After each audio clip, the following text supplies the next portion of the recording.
Bonjour à vous et bienvenue dans cette journée 58 du programme 88 jours pour une pensée infinie.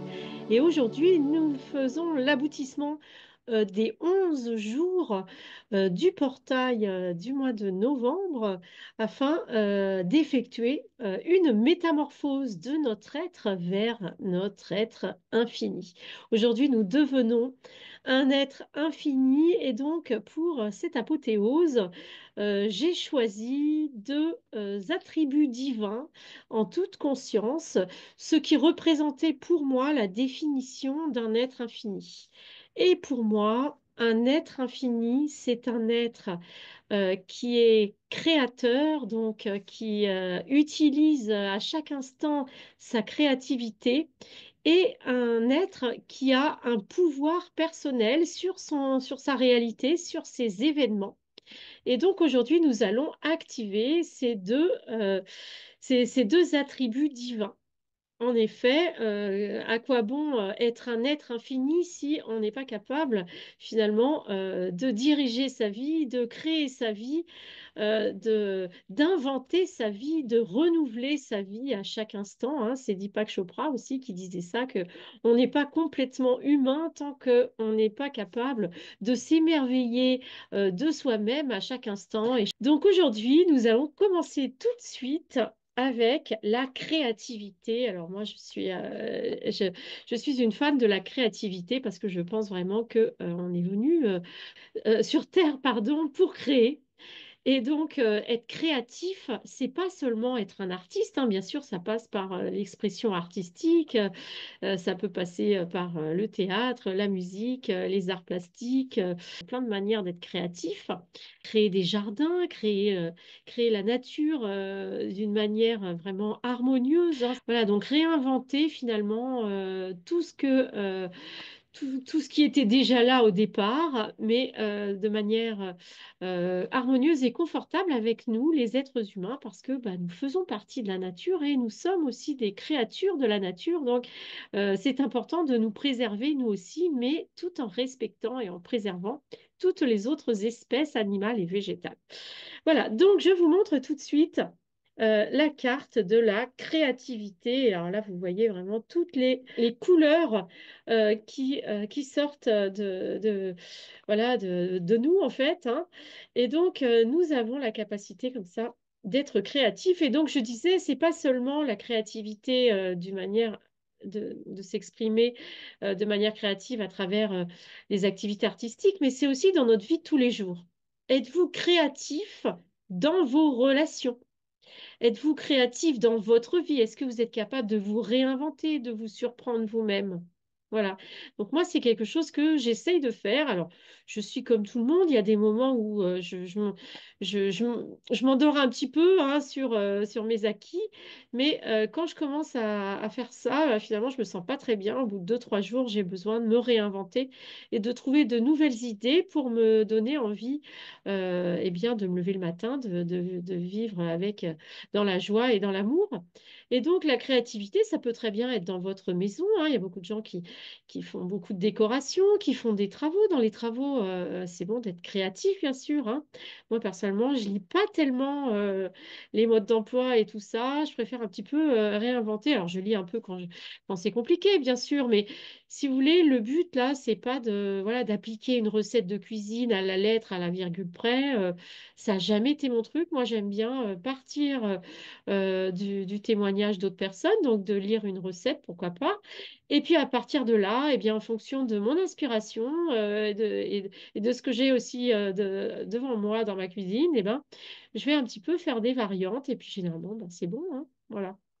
Donc, on peut être créatif dans sa vie quotidienne, dans ses relations, hein. Souvent, on a tendance à s'enfermer dans nos relations, c'est-à-dire à refaire toujours les mêmes scénarios, surtout quand ça fait 20 ans qu'on est en couple avec la même personne. Bah oui, ça, c'est un un grand ennemi, c'est de ne pas tomber dans les automatismes toujours identiques.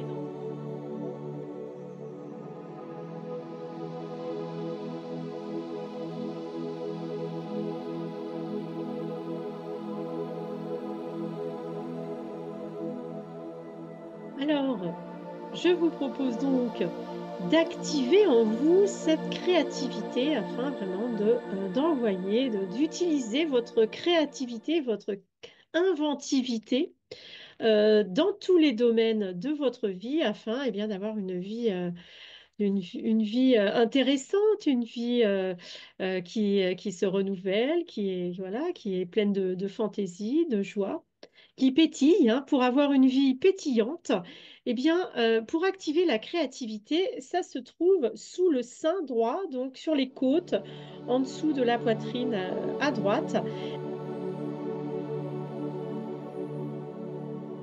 Et sentez que la créativité, vous la téléchargez. La créativité, c'est avoir des idées dans toutes les situations. Quand il y a des problèmes, par exemple, aussi, la créativité, elle est là pour nous aider à trouver des solutions inédites, des solutions qui vont satisfaire tout le monde. Donc, c'est très important, la créativité. Donc, je vous invite à réfléchir en même temps que vous téléchargez en vous la créativité, réfléchir les domaines où vous pourriez utiliser davantage votre créativité. Donc peut-être que vous pouvez vous dire, ben voilà, au lieu de refaire toujours les mêmes dynamiques là dans ces relations-là, eh bien si j'inventais, si je trouvais une idée pour nous réinventer à ce moment-là. Alors bien sûr. Si vous n'êtes pas très créatif d'habitude et que du jour au lendemain vous vous mettez à avoir plein de nouvelles idées, c'est normal que votre entourage va s'interroger et risque même parfois de ne pas bien le prendre, ça peut arriver. Donc à vous d'aller doucement quand même, hein. C'est-à-dire la créativité, ça se développe petit à petit. Et voilà, n'est pas clown qui le décide à chaque instant, hein. C'est-à-dire faut vraiment y aller de manière progressive. Voilà, donc je vous invite d'abord à vous renouveler vous-même et puis petit à petit, eh bien, voilà, aller renouveler la dynamique, la joie de vivre dans tous les domaines de votre vie. Voilà. Le deuxième attribut que je vous propose aujourd'hui, c'est l'attribut du pouvoir. Alors, le pouvoir, c'est pas le pouvoir sur les autres, hein, c'est pas comment manipuler les autres, comment avoir du pouvoir dans la vie en général, c'est avoir du pouvoir sur soi-même, sur sa propre vie. Et donc, c'est important vraiment pour le goût de vivre, hein. Que ce soit la créativité ou le pouvoir, pour moi, donc c'est plutôt le pouvoir personnel. L'idée, c'est plutôt d'oser faire les choses, d'être capable de faire les choses qu'on pensait que c'était pas pour nous, par exemple. Donc le pouvoir personnel, c'est la capacité, quoi. La capacité à gérer sa vie, à devenir libre, hein. J'aurais pu ajouter également la liberté. Bon, d'ailleurs, je pourrais vous la montrer. C'est vrai qu'un être infini est forcément libre. Donc, je vais vous la montrer juste après, une fois qu'on aura activé le pouvoir. Et donc, le pouvoir, c'est vraiment pouvoir personnel et c'est l'idée d'être capable ben, de mettre en action tous nos rêves, en fait. Ça sert à ça. Alors, ce pouvoir personnel, pour l'activer, ça se trouve...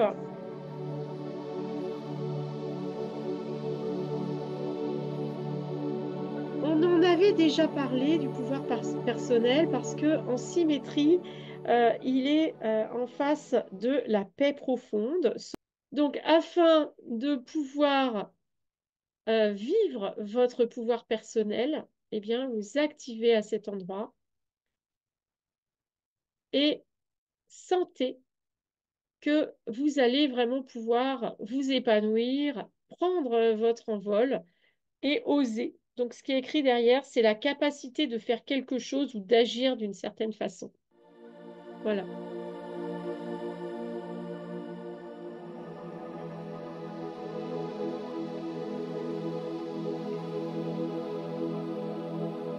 Eh bien, félicitations, nous sommes maintenant des êtres infinis. Alors, ce qui est très important aussi pour vraiment devenir un être infini, c'est de prendre la décision. C'est-à-dire que si vous attendez tout d'une vidéo, vous n'allez pas avoir de résultat, hein.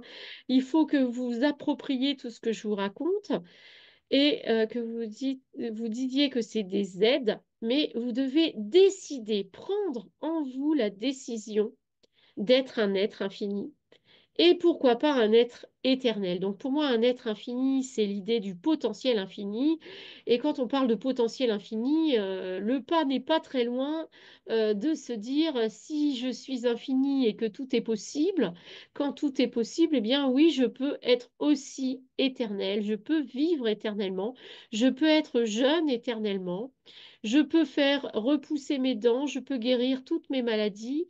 Voilà ce que dit l'être infini qui est en nous. C'est notre âme. Notre âme, elle sait que tout est possible et c'est à vous maintenant, avec votre conscience, de décider d'être un être infini. C'est pas il n'y a rien qui nous tombe du ciel comme ça tout seul. Il y a des énergies, hein, c'est pour ça que je fais aussi maintenant l'astrologie de l'éternité. Il y a des énergies sur lesquelles on peut surfer, des énergies qui nous mettent à défi. Donc tout ça, c'est quelque chose dont il faut tenir compte parce que ça va vous aider, mais vous devez être décidé et vous devez être déterminé. Il faut être vraiment focalisé, concentré, hein. Je crois que la concentration, je vous l'avais donnée dès les premiers jours, peut-être même le premier jour, pour devenir un être infini qui est capable de se renouveler, qui est capable de se guérir, qui est capable de s'épanouir, de s'améliorer, d'évoluer infiniment. Eh bien, il faut déjà prendre la décision. Il faut vérifier qu'on a envie de faire tout ça. C'est pour ça aussi que je vous ai parlé de créativité et de pouvoir personnel et que je vais aller vous sortir également la carte de la liberté. Tout ça, c'est vraiment ce qui nous développe l'envie de vivre. Donc, avez-vous envie de vivre? Parce que souvent, quand je parle de la vie éternelle à quelqu'un et qu'il n'est pas habitué à entendre parler d'immortalité et de vie éternelle, les gens me disent, mais qu'est-ce que je vais faire tout au long de l'éternité? Ah bah oui, dans la vie éternelle, il faut être capable d'être créatif, de se réinventer, il faut être capable euh, de, de se dire, je peux le faire, hein, parce que si vous vous sentez une pauvre petite chose, incapable de prendre sa vie en main et de prendre ses responsabilités, eh bien, vous n'avez pas envie de vivre éternellement dans cette situation. Donc, vous devez prendre la décision de déployer vos ailes et de devenir un être aux possibilités infinies, tout en étant dans le respect et l'amour des autres, hein. C'est vraiment pas du tout contradictoire que de vouloir être épanoui et en même temps d'aimer les autres. Parce que quand on est tous libres, eh bien déjà, et qu'on s'exprime, on rencontre beaucoup de gens et on trouve toujours des gens qui ont les mêmes rêves que nous et donc on peut être à plusieurs dans certains projets, etc. Donc, il y a des synchronicités qui nous permettent de rencontrer les personnes dont on pourrait avoir besoin et plaisir à être avec pour réaliser nos rêves, hein. Il y a plein de rêves qui sont partagés par d'autres personnes. Et donc, vous devez décider de d'affirmer les souhaits de votre âme et continuer à aimer tout le monde, à aimer toutes les personnes que vous allez rencontrer. Il y a des personnes qu'on va aimer facilement, il y a d'autres personnes, ça nous pose parfois des défis. Bah, dans ces cas-là, on travaille un peu sur soi, puis après on est content parce qu'on a réussi à évoluer, on a réussi à surmonter un obstacle qu'on avait à l'intérieur de nous. Donc voilà, donc être un être infini, C'est être créatif, avoir du pouvoir personnel, aimer les autres, avoir confiance en soi et accueillir les autres, accepter les autres tels qu'ils sont. Et c'est donc être libre et être avec les autres, ça ne veut pas dire avoir des limitations de liberté. Il suffit juste de trouver des personnes qui, eux aussi, sont prêts à évoluer. Parce que si vous êtes avec des personnes qui sont complètement rigides et qui veulent pas du tout avancer, eh ben oui, forcément, ça peut être compliqué. Mais voilà, proposez-leur à toutes les personnes autour de vous, toutes les personnes que vous aimez, eh bien, proposez-leur subtilement d'évoluer aussi, proposer des projets, des nouvelles idées. Avec la créativité, on motive vraiment souvent les gens. Et puis, laissez-les libres, hein, laissez-les libres d'exister, de vivre leur vie, peut-être parfois d'aller tout seul quelque part, d'être loin, quoi. De partir quelques mois, parfois, ça peut passer par ça. Donc ça, c'est la liberté. Et donc, je vous la sors tout de suite, la liberté. Où est la liberté? Voici donc la carte de la liberté. Voilà. Des oiseaux dans le ciel, hein, ça c'est logique. Et donc la liberté, pour l'activer. Alors, eh bien la liberté, c'est tout facile, hein. C'est juste au-dessus du plexus solaire. Donc, vous voyez où il est le plexus solaire, il est en dessous de la poitrine. Et donc, vous pouvez activer la liberté. Parce que c'est vrai que la liberté, c'est quelque chose de fondamental, mais souvent, nos prisons, elles sont intérieures parce que faut pas croire que c'est les autres autour qui vous empêchent. Souvent, quand on ose être libre, eh bien, les autres, finalement, acceptent parce que qui a envie d'avoir quelqu'un en prison près de lui? Personne. Je veux dire, c'est pas drôle du tout. Puis c'est stressant d'avoir quelqu'un emprisonné près de nous. Donc, l'amour, c'est aussi accepter que l'autre soit libre pour être libre aussi soi-même. Donc, il faut aller vers la liberté, même dans l'amour. À très bientôt. Je vous retrouve donc pour les autres chroniques, donc les chroniques de la vie éternelle, mais également les autres pensées infinies, hein, que nous allons poursuivre jusqu'à la fin de cette année 2024. Je vous dis à très bientôt. Vie éternelle à vous.